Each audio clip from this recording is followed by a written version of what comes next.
Cet entretien avec André Manoukian a été enregistré avant la disparition de Charles Aznavour. Raison pour laquelle, lorsqu'André Manoukian parle de l'Arménie, on n'évoque pas Charles Aznavour qui était l'ambassadeur à vie du peuple arménien auprès de l'UNESCO.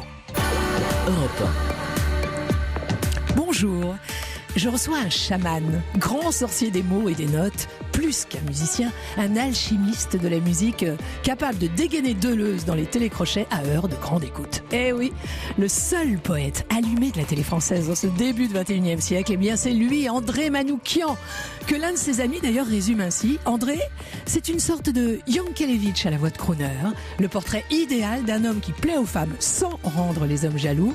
André, en fait, on lui pardonne tout puisqu'il n'y a rien à lui pardonner. Alors, bienvenue au grand sorcier dont le dernier album baptisé Apatride infuse le jazz des mystères de l'Orient. Europe 1. Bonjour André Manoukian. Bonjour Isabelle. Quelle belle présentation, j'espère en être digne. Cher André, vous êtes à la fois un musicien et un homme de mots. Alors, dans les médias actuels, ça surprend, mais autrefois, Ravel et Debussy étaient des compositeurs dont on lisait avec bonheur les articles qu'ils écrivaient pour la presse. Mais comme la musique, en fait, crée du sentiment sans passer par la tête, qu'est-ce qui est le plus puissant pour vous, finalement, les notes ou les mots ? Wow, je dirais les notes, bien sûr. Et les mots, pour aller décrypter les notes, en fait, c'est un exercice très difficile. Cet exercice, j'ai dû le pratiquer, alors que j'étais pas du tout formé pour ça, quand je me suis retrouvé à la Nouvelle Star. Tout d'un coup, vous aviez un gamin qui est devant vous, qui vient de se mettre pire que nu, et puis qui vous regarde avec des grands yeux, et là, vous devez lui expliquer pourquoi oui ou pourquoi non. Vous lui devez ça. C'était horrible de dire non, ça me plaît pas et sans aucun commentaire. Et l'émotion musicale, comme vous l'avez dit, ne passe pas par la tête. C'est du sentiment direct. On a l'impression que c'est du sentiment à sentiment. Et quand c'était très bien, quand c'était très émouvant, eh ben, on restait sans mots, justement, nous, les jurys. D'où l'expression. D'où, en fait, le côté plus puissant des notes pour vous, finalement. C'est ça. Et alors, d'aller chercher dans les émotions, tout d'un coup, en instantané, de se remettre la tête à l'endroit pour essayer d'expliquer, c'était intéressant et assez compliqué. C'est pour ça que j'employais aussi les métaphores. La métaphore, finalement, c'est peut-être encore la meilleure manière de se faire comprendre parce que c'est une image et tout d'un coup, avec une image, parfois on comprend mieux qu'avec des mots. Par exemple, l'expression ça sent trop le savon et passer la foufoune, je l'employais pour les guitaristes en studio qui avaient des sons trop clean. Le décor est planté. Alors, cher André Manoukian, cet art de la parole que vous avez dans vos gènes, il a permis à votre grand-mère arménienne déporter des bords de la mer Noire jusque dans un désert syrien, votre grand-mère qui a vu ses parents mourir devant elle sans pouvoir les enterrer, puis son petit garçon, puis sa petite fille. Eh bien, cet art de la parole, il lui a permis de ne pas être assassiné par un commandant turc.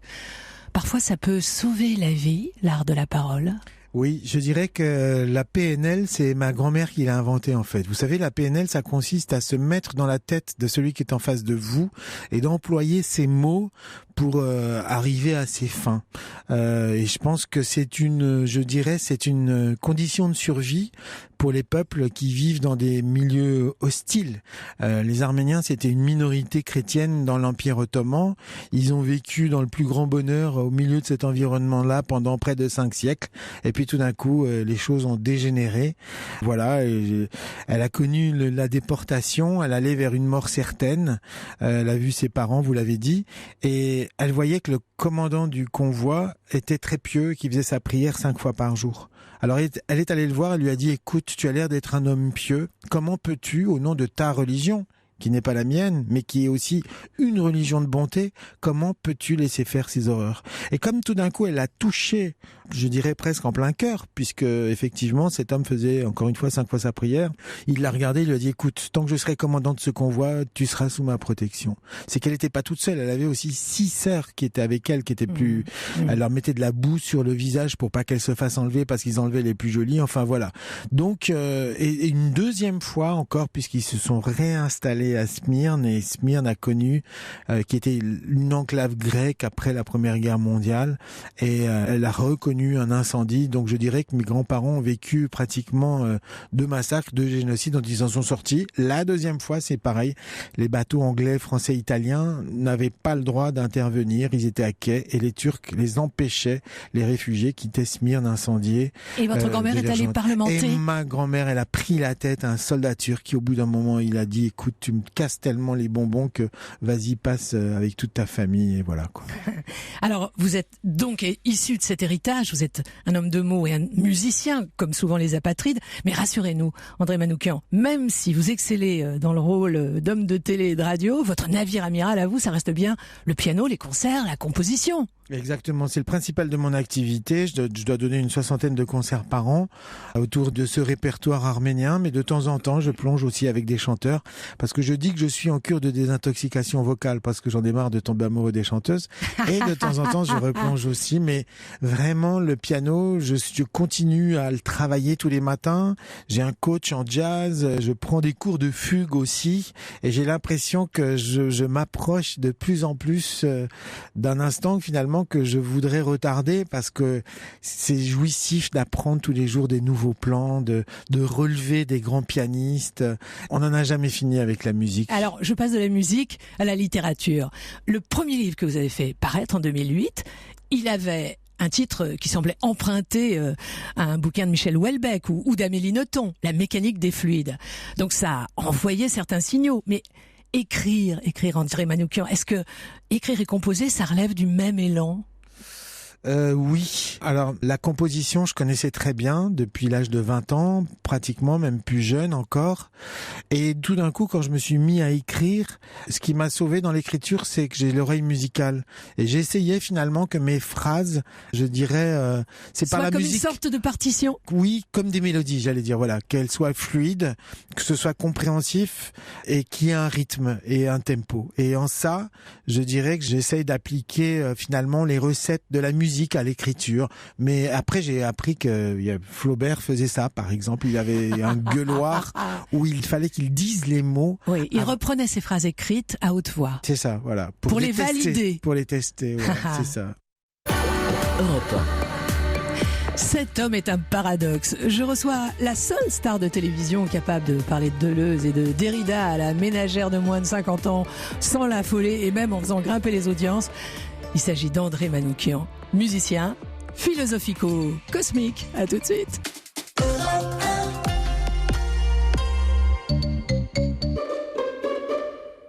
Vous écoutez Il n'y a pas qu'une vie dans la vie. Jusqu'à 16h, nous sommes avec Isabelle Morizet pour un tête-à-tête avec un jazzman philosophico-cosmique.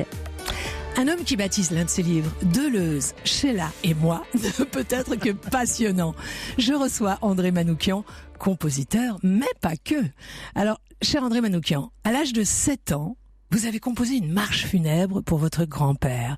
Wolfgang Amadeus Mozart s'est mis à la composition à 6 ans. Mozart ne vous a donc devancé, en précocité en tout cas, que d'une seule petite année. Je crois qu'il a commencé même avant. Voilà. 5 ans et demi. Ouais, mais bref. Alors, j'avais pas envie de composer particulièrement, mais quand mon grand-père est mort, ça m'a fait évidemment un choc, je l'adorais. Et puis, à l'époque, c'était comme ça. Les petits enfants de 7 ans, on les emmenait pas à l'enterrement. Et tout le monde était parti. Et je savais très bien qu'ils étaient partis l'enterrer dans une église arménienne, évidemment, et tout ça. Et moi, j'étais là, tout seul, avec ma petite sœur, et puis la nounou qui nous gardait. Et je savais pas comment faire pour participer, pour je vous dirais, connecter à cette à cette cérémonie. Et j'ai vu le piano, et je me suis mis tout d'un coup à jouer les cloches un peu comme un tocsin, vous voyez, j'ai joué des notes très graves comme ça, l'une après l'autre, pour marquer ce deuil comme ça, boing, dong, dong. Et petit à petit, à la main droite, j'ai construit autre chose, mais toujours sur ce rythme-là.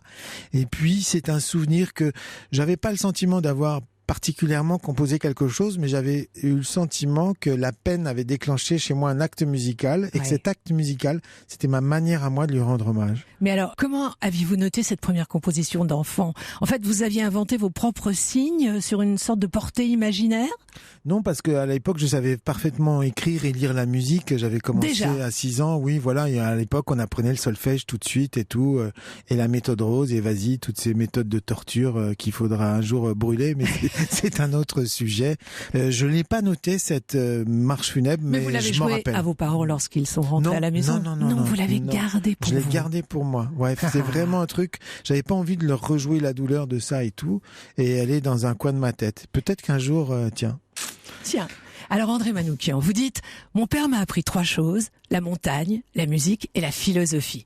C'était un autodidacte virtuose, votre père, qui avait été contraint d'arrêter l'école à l'âge de 12 ans pour devenir tailleur chez ses parents, mais qui lisait Goethe et Schiller dans le texte. C'est lui, votre père, qui vous a installé devant un piano dès l'âge de 5-6 ans ? Oui, c'est lui qui jouait du piano, qui jouait les inventions de Bach. Et quand j'entends la première invention, c'est ma Madeleine de Proust à moi, quoi. Et un jour, il m'a dit, tu veux prendre un cours de piano? Il y a un prof, parce que nous, les jeudis après-midi, il nous mettait à l'école arménienne de Lyon un peu comme une garderie. Alors ça me cassait les couilles, pardon de dire ce gros mot, mais bon. Et là, dans cette école, il y avait un jeune professeur qui donnait des cours de piano. Et du coup, mon premier cours de piano, ça a été avec lui. Et il avait une méthode très particulière. Premier cours de piano, je m'en rappelle encore. Il nous a fait lever les bras au niveau de notre visage, les mains, et puis les reposer sur les cuisses, en relâcher, en disant ouf. On respire, on relève les bras et on fait ouf. Et il nous a fait faire ça pendant une demi-heure et on n'a pas touché le piano. Donc j'étais tellement frustré que du coup c'était génial, ça crée de la frustration, vous avez envie de jouer l'instrument. Et après il m'a appris un truc essentiel, que j'ai mis du temps à piger, c'est qu'il faut du souffle. Il faut travailler le souffle même quand on est pianiste. Le souffle c'est pas que pour les chanteurs ou les trompettistes. Et si vous respirez, vous faites des phrases qui sont vivantes. Alors, André Manoukian, vous avez bien tenté médecine, vous avez bien tenté la fac de musicologie de Lyon 2, mais à un moment donné de votre vie, vous êtes retrouvé guichetier au Crédit Commercial de France tout en jouant du jazz la nuit dans les cabarets de Lyon. Vous pouvez nous expliquer comment, en 1979, on vous retrouve à la très prestigieuse Berklee School of Music de Boston, où vous allez vraiment tout apprendre, les arrangements, l'harmonie, la composition, même, paraît-il, à relever des solos de John Coltrane à l'oreille directement sur le papier. Comment vous êtes retrouvé là? Mais comment vous savez tout ça? Alors médecine, c'était pour faire plaisir à mon père. C'était pas du tout pour moi, mais voilà. Oui, parce que c'est fou, il voulait pas que vous deveniez musicien. Ah mais non, c'était une profession de saltimbanque. Lui, il voulait, il avait été privé des études, toute sa vie, il avait été autodidacte. Donc il m'avait dit, un jour, il m'a fait un seul compliment. Il était avare de compliments. Il me disait, tu es habile de tes doigts, tu seras chirurgien. Et là, j'ai fait, oh putain, je suis mal barré, je sais pas comment je vais m'en sortir. J'ai eu un bac C, donc c'était le bac S de l'époque, avec 5 en maths et 15 et 16 en littérature, et grâce aux matières philosophiques et littéraires. Donc c'était pas mon chemin. Et j'ai fait 6 mois de médecine et j'ai dit, ce truc-là, c'est vraiment pas pour moi. Donc après, pour lui vendre que j'allais plus faire médecine, je lui ai dit que j'allais être prof de musique, mais je vous dis pas là. Donc voilà, il y avait encore un espoir que je fasse une carrière universitaire. Les cours de musicologie de l'époque, c'était des profs du conservatoire qui vous lisaient que sais-je en classe, donc d'un intérêt complètement nul. Donc quand je lui ai dit que j'abandonnais musicologie aussi, il m'a dit très bien, tu auras rendez-vous au Crédit Commercial de France. Après tout, puisque les études ne sont pas faites pour toi, tu feras une carrière en interne. Tu sais, le directeur de l'agence, il a 30 ans, il a commencé comme guichetier aussi. Et me voilà au service crédit. À 6h du matin, alors que je me couchais à 2h du matin parce que le soir en cachette, je jouais dans un espèce de bar clandestin qui s'appelait l'Ambigu à Lyon. Et voilà, j'ai fait ça 3 semaines et puis j'ai trouvé un travail de démonstrateur d'orgue et de synthé. C'était les débuts de ces instruments-là, ça faisait fureur. Et comme je gagnais 3 fois ce qu'on me proposait, là, ils ont plus rien dit du tout. Et du coup, je me suis mis à bosser. J'allais faire des démonstrations dans toute la France de synthé, d'orgue. Et grâce à l'argent que je me suis gagné moi, je me suis payé la Berklee School of Music, quoi. Je reçois cet après-midi le grand sorcier des mots et des notes, André Manoukian. On se retrouve tout de suite.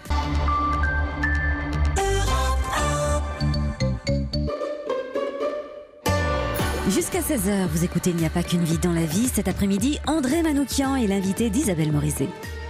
André Manoukian, les voix féminines restent la grande source d'inspiration du compositeur que vous êtes. Alors, pourquoi dites-vous que le prototype de la chanteuse qui généralement est consommé par le public comme un personnage communément érotique, en réalité est une figure apollinienne, donc la muse qui vise la perfection? Pourquoi dites-vous ça? Parce que elle est muse, parce qu'elle inspire. Moi, c'est avec les voix que j'ai envie de faire des chansons. C'est quand j'entends un timbre que ça me provoque une réaction chimique dans mon corps. D'ailleurs, c'est pour ça que j'ai voulu écrire ce livre, La mécanique des fluides. C'était juste les fluides qui circulent quand une chanteuse commence à émettre des sons et qu'on l'écoute et qu'on est envoûté. J'étais fasciné par cet envoûtement que provoque en moi la voix. C'est plutôt des voix féminines, c'est plutôt des voix graves, comme la vôtre, chère Isabelle. Et d'ailleurs, je commence à transpirer de la moustache. Bon signe, je sais que je dois être flattée si vous faites cet aveu. Et donc, il y a une charge effectivement érotique dans la voix, que ce soit la voix des filles ou la voix des garçons d'ailleurs. Et j'ai toujours été fasciné par ça. En tout cas, j'en ai été, je dirais, la première victime, mais être une victime quand on est musicien, c'est formidable, parce qu'on peut traduire ce trouble en musique, et c'est même ce trouble provoqué par la voix qui inspire, je dirais, les plus belles chansons. Alors, cher André, il faut nous raconter cette anecdote incroyable qui faillit faire capoter votre destin, cette anecdote si romanesque, d'ailleurs qu'on pourrait la croire inventée, et qui, en fait, met en scène une voix de femme. Vous avez 21 ans. Vous rentrez de Boston, vous avez étudié à la Berklee School of Music, vous avez monté un groupe de jazz autour d'une chanteuse, Patricia, qui a une voix inouïe, digne des plus grandes interprètes américaines. Un copain vous a conseillé d'envoyer une cassette au pape des émissions de jazz à la radio, André Francis, qui s'évit sur France Inter. Vous le faites, mais vous oubliez de mettre vos coordonnées sur l'enveloppe. Et la suite, faut nous la raconter. La suite, c'est qu'un jour, un ami m'appelle et il me dit, je crois qu'il passe ta chanson à la radio. Je dis, mais c'est pas possible.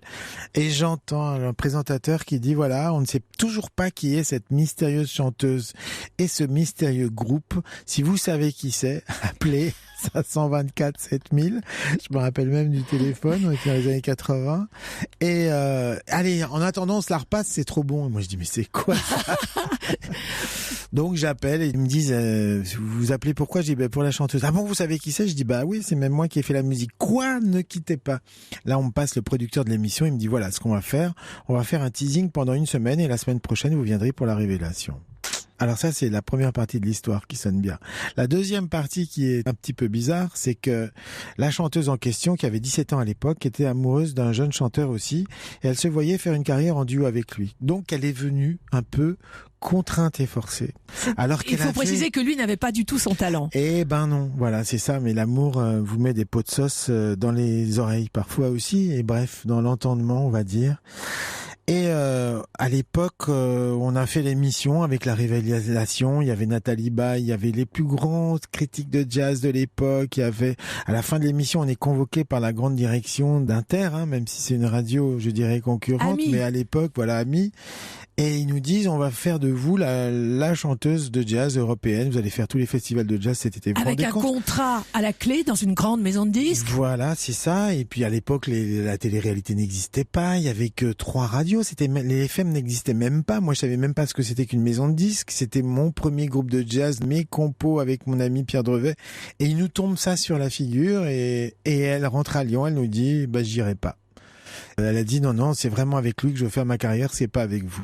Donc Jacques Chancel nous voulait pour le Grand Échiquier, il y avait Ève Ruggieri, il y avait tout. Enfin, il faut se remettre dans ceux qui nous entendent et qui connaissaient un petit peu cette époque, l'importance de ces choses, et surtout c'est une musique qui était sans compromission, sans aucune concession. En fait, on se retrouve à... Elle zappait son destin glorieux, mais en même temps, elle vous coupait les ailes. Exactement. Donc c'était un petit peu bizarre comme sensation. Moi, dans ces cas-là, j'ai dû être abattu, je dirais 1 heure. Et puis après, je me suis mis à chercher une autre chanteuse. Europe 1. Alors, vous avez cherché une autre chanteuse. Ça a duré pendant 2 ans. 2 très longues années tout de même. Et puis, est arrivé Liane Folly. On retrouve tout de suite celui qui pensait être fait pour composer dans l'ombre et qui, désormais, est bien plus célèbre que ses interprètes. André Manoukian.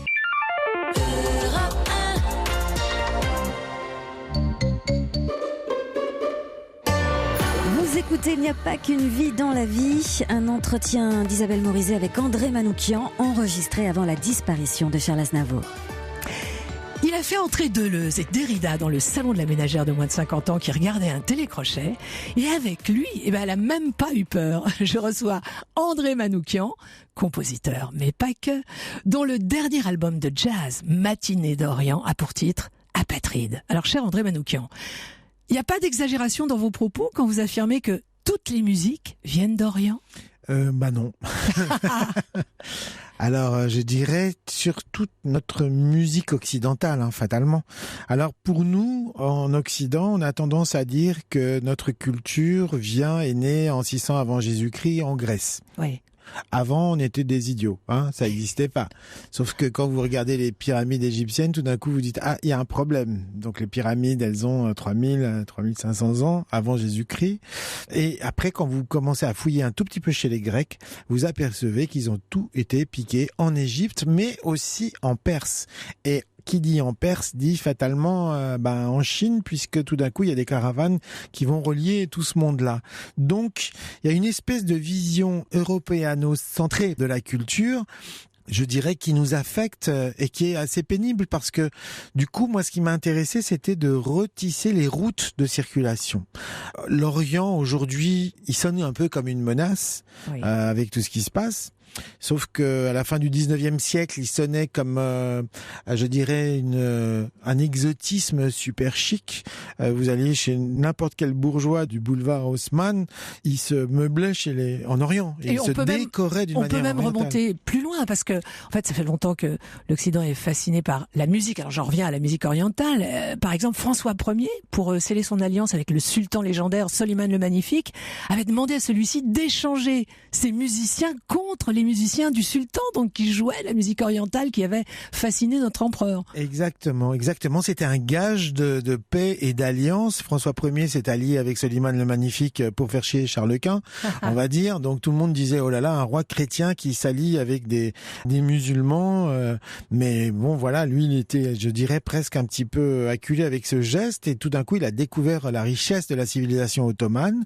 Et en gage de paix, on s'échangeait des musiciens. Alors finalement, je dirais c'était un premier pas, et puis ensuite il y a Beethoven et Mozart par exemple qui vont découvrir les percussions avec l'orchestre des janissaires. Les percussions n'existent pas chez nous, tout ça venait de Chine, et du coup quand Mozart et Beethoven découvrent ça, ils vont intégrer ça dans les orchestres symphoniques. Et Mozart va écrire sa marche turque. Et voilà, il y a une grande mode aussi de tout ce qui vient d'Orient. On nous enseigne dans l'histoire que la guerre, mais il y a beaucoup plus de périodes de paix entre ces empires. L'art pourrait nous sauver. Voilà. Alors, André Manoukian, aujourd'hui, la musique orientale, elle infuse toutes sortes de musique en Occident, le rap, bien sûr, mais aussi énormément le jazz. Par exemple, Ibrahim Malouf, trompettiste de jazz d'origine libanaise, remplit tous les zéniths de France, et puis Bercy a craqué en jouant des harmonies faites avec des quarts de ton, comme on les aime dans la musique orientale. Mais vous, auquel le père arménien n'a jamais parlé de ses racines orientales, comment avez-vous découvert ces musiques d'Orient que vous avez mariées en fait à vos 3 albums solo, dont le dernier a pour titre Apatride? Les 3 albums d'André Manoukian ont les parfums de l'Orient. Moi, j'ai découvert la musique de mes ancêtres il y a une dizaine d'années. Une réalisatrice qui s'appelle Marie-Claire Margossian faisait un documentaire sur la diaspora arménienne, et elle m'a demandé de faire la musique de son film. C'est la première fois que je m'intéressais à la musique arménienne. Pour moi, c'était la musique de ma grand-mère, donc c'était chiant, Et tout d'un coup, j'ai découvert des trésors. J'ai découvert une musique qui est vraiment à cheval entre l'Orient et l'Occident. Et en même temps, la musique de territoire fantasmé. Exactement, puisque de terre perdue. Oui, puisque tout d'un coup ces chants prennent une autre valeur, c'est un peu les chants de l'exil aussi. Toute la musique arménienne a été notée avant le génocide par un moine qui s'appelle Gomitas, qu'on avait l'impression qu'il pressentait ça. Il est allé dans les campagnes, il avait été éduqué à Berlin, donc il savait lire et écrire la musique parfaitement, et il a retranscrit tous les chants des paysans. Il a fait un travail d'archivage formidable, ce qui fait qu'on se retrouve à la tête d'un patrimoine musical maintenant qui est formidable, dans lequel on peut aller puiser, et c'est ce que j'ai fait. Alors, André Manoukian, puisque la musique est un passeport qui permet de voyager dans le monde entier, pourquoi n'est-elle pas plus efficace pour apprendre à connaître l'autre et surtout à l'accepter? Je dirais parce que déjà... Puisqu'on accepte sa musique. Voilà. Alors là, vous touchez un point essentiel. Dans un premier temps, je suis très heureux que notre ministre de l'Éducation ait remis le chant choral à l'école. Parce que chanter ensemble, c'est apprendre à vivre ensemble, en fait. Et moi, je suis persuadé que si la démocratie moderne est née dans les pays du Nord, dans les pays plutôt protestants, je suis sûr que c'est cette pratique qui soude les gens. Donc la musique est importante, et en France, hélas, on n'a que 7,5% de la population qui a fait l'apprentissage d'un instrument, quand dans les autres pays, c'est 15%. Donc on a du travail, on a du retard à rattraper. Europe. Humaniste, il l'est. Philosophe, il l'est. Musicien, sacrément. Montagnard aussi. Tiens, on va en parler. À tout de suite avec André Manoukian.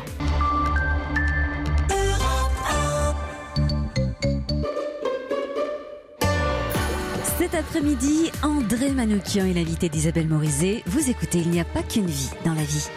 André Manoukian, vous auriez pu détester Chamonix, où à l'âge de 5 ans vous êtes resté plusieurs mois soigné dans un sanatorium. Au contraire, vous adorez ces montagnes qui vous permettent de voir jusqu'aux Dolomites, et puis cette vallée où se déversent 4 glaciers. Alors Chamonix, vous y vivez depuis une dizaine d'années. Chaque vendredi, vous quittez votre peau de Parisien pour devenir montagnard et retrouver votre femme et vos enfants dans un chalet qui, paraît-il, est face à l'aiguille du Midi. D'abord, je voudrais savoir comment l'oriental que vous êtes s'accommode-t-il des hivers à parfois moins 15, moins 20 ? Alors, mes ancêtres viennent donc d'Arménie, donc c'est le Caucase. Donc on est au pied du mont Ararat qui est plus haut que le Mont Blanc, 5800 mètres. D'accord, donc c'est moins 40. Donc on va dire que peut-être que la montagne, voilà, j'ai ça un petit peu dans les gènes, un petit peu. Et c'est encore mon père qui m'a appris ça parce que lui, il était un amoureux de la montagne. Il était germaniste et vous savez, chez les Allemands, la montagne et la musique, c'est un peu une religion. Et c'est Nietzsche qui disait qu'on ne peut penser correctement qu'en marchant. Alors retournons à Chamonix. André Manoukian, Paris et Chamonix sont deux planètes très différentes. Pour vivre à Chamonix, il faut d'autres qualités que celles qu'il faut pour vivre à Paris. Elle est quand même un peu schizophrénique, votre histoire. Et puis surtout, elle tient, elle dure. Non, moi j'adore les deux énergies. J'adore cette montagne qui vous défie. Quand vous restez dans la vallée de Chamonix, il y a un côté presque... Il y a des gens qui supportent pas parce que ça les oppresse. En fait, la montagne, il faut lui grimper dessus. Voilà, il faut la dominer d'une manière ou d'une autre. Vous êtes adepte des sports extrêmes ? Non, moi pas. Moi, ce que j'aime, c'est la randonnée tranquille avec ces paysages formidables, ces lacs qui sont là-haut et puis cet effort qu'on fait qui vous, encore une fois, donne une rythmique. Ça vous lave toute la semaine. Tout petit déjà, j'étais habitué à ça. Et puis surtout quand on est en bonne compagnie, comme avec votre ami l'académicien Jean-Christophe Ruffin, ou avec l'écrivain lui aussi de grand talent Sylvain Tesson, parfois le physicien Étienne Klein. Vous êtes fait une bande de potes assez extraordinaire là-bas. Vous les connaissez tous, mes potos. Une fois, il revenait d'escalade, Jean-Christophe et Ruffin, et puis on va se balader, puis il marche devant moi avec son collant d'escalade, c'est un collant moulant, puis je le regarde, je fais, mais putain, mais t'as un super... Il était bien roulé des fesses. Et après, quand Catherine Sellac m'a demandé un témoignage, j'ai dit c'est l'académicien qui doit avoir le cul le plus sexy de l'académie. Évidemment, c'est la seule phrase qu'elle a gardée. Alors, André Manoukian, il est temps de parler de ce fameux festival, unique au monde d'ailleurs, que vous avez créé il y a 9 ans, dans un amphithéâtre naturel qui se trouve entre les aiguilles de Chamonix et qui permet aux meilleurs musiciens de jazz de tutoyer les dieux du ciel et de la montagne. Ce festival de jazz en pleine montagne, il a pour nom Cosmo Jazz. Il a lieu chaque dernière semaine de juillet. Et franchement, il donne lieu à des scènes surréalistes. Pour le coup, vraiment des scènes de chaman, non ? Bah oui, c'est une grande chance. Quand je me suis retrouvé installé à Chamonix, je suis allé voir Éric Fournier, le maire, je lui ai dit j'aimerais bien faire un festival. Il m'a dit mais on n'a pas de salle. Je dis non, mais là-haut. Et il m'a dit banco. Donc du coup, la montagne maintenant non seulement est un terrain de jeu fabuleux, mais c'est un endroit, je dirais presque de méditation. Les gens s'assiedent. Il y a 4000 personnes qui s'assiedent à flanc de montagne et ça reconstitue un amphithéâtre naturel. Et chaque jour, avec un écho très particulier, avec bien un sûr. son formidable. Quand vous êtes en plein air, mais surtout en montagne où le son monte, vous vous retrouvez comme dans le théâtre de Delphes. Et sauf que des théâtres de Delphes à Chamonix, il y en a peut-être une 50aine. Donc chaque jour, on va dans un endroit différent. Les gens viennent à pied, en téléphérique, en vélo. Et c'est devenu maintenant presque une institution formidable où on a le respect de la musique. On joue pas une musique rock, on joue pas même du bebop. Les concerts commencent à midi. C'est une musique qui est sur la méditation. C'est une musique qui est sur le planante. Sur l'ethnique. C'est des musiques du monde. C'est Ibrahim Malouf avec sa trompette enchanteresse. Cette année, c'était Camille qui a fait la chamanou aussi avec son tambour. Et c'est formidable de voir que les gens, tout d'un coup, la musique devient presque la musique d'un film avec un décor qui est grandiose. Et on n'a pas beaucoup d'argent pour faire ce festival, mais je dis aucun producteur du monde ne peut se payer un décor pareil. On a 8 jours de beau sur 10 jours. Là, les parapentistes viennent prendre leur élan pour retourner autour. Les alpinistes choisissent leur site pour grimper parce que la musique monte et les aigles tournent. Et pendant que jouent les meilleurs musiciens de jazz, parfois il y a des pans entiers de sérac. Donc j'ai appris que c'est comme ça qu'on appelle les blocs de glace en montagne qui s'effondrent et ça rajoute des sons inattendus à la partition. C'est vrai qu'il s'est arrivé une première fois, le guitariste était Piers Faccini, un musicien formidable, et puis il finit son concert, et puis tout d'un coup on entend comme un applaudissement formidable, et on est en bas du glacier d'Argentière, donc c'est un bout du sérac qui tombe, comme ça arrive souvent, mais hélas, ça se régénère pas assez, donc c'est pour ça qu'on voit les glaciers reculer. Et moi je dis qu'on a fait ce festival pour que les musiciens qui sont des chamans naturels, un chaman c'est un musicien à la base, qui parle aux esprits de la nature avec son instrument.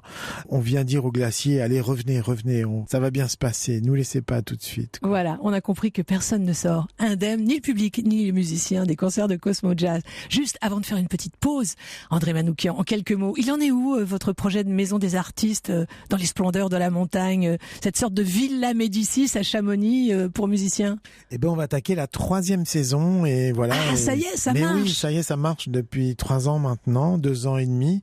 Et on a dû enregistrer déjà, je crois, 150 groupes à peu près. C'est-à-dire que sans nous, ces groupes n'auraient pas eu l'accès à l'enregistrement. Ils repartent tous avec leur disque, leur enregistrement. On les sélectionne juste d'après la qualité du travail qu'ils font.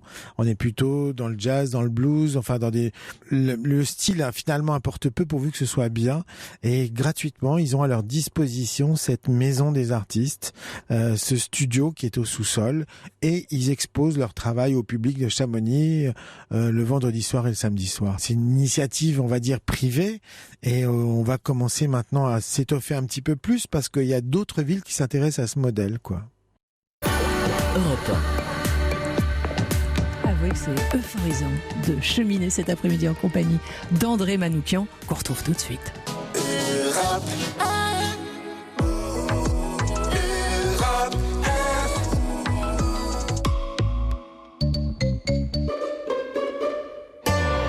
Retrouve Isabelle Morizet, son invité André Manoukian et ses légendaires citations pour la suite et fin d'Il n'y a pas qu'une vie dans la vie. André Manoukian. Longtemps, sur le plan musical, la France est restée le pays de la variété. Vous-même, enfant d'ailleurs, vous aviez des disques de Sheila. Or, si Internet a tué l'industrie du disque, faut bien reconnaître que grâce à Internet, aujourd'hui, un ado de Clermont-Ferrand a la même culture musicale qu'un ado de Los Angeles. Alors, Internet a fait disparaître la variété française, ou bien c'est naturellement une question d'époque ?